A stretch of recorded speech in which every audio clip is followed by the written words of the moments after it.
The overall goals of this procedure are to show how to condition honeybees to tactile stimuli and to introduce a 2D motion capture technique for analyzing the kinematics of fine-scale antennal sampling patterns.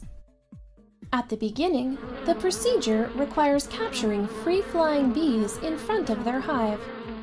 The second step is to harness bees into metal tubes and to occlude their eyes with white paint.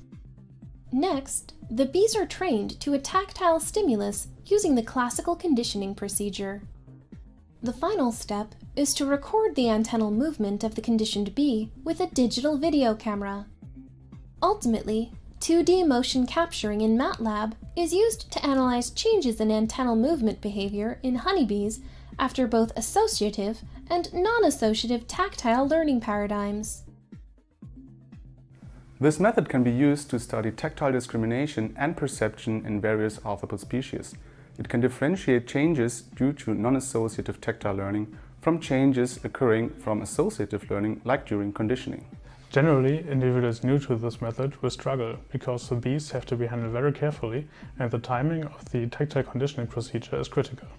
The method can help answer key questions in the field of active touch sensing. It uses a natural reflex behavior as a reporting behavior, allowing us to tell whether or not the animal can discriminate between two tactile stimuli.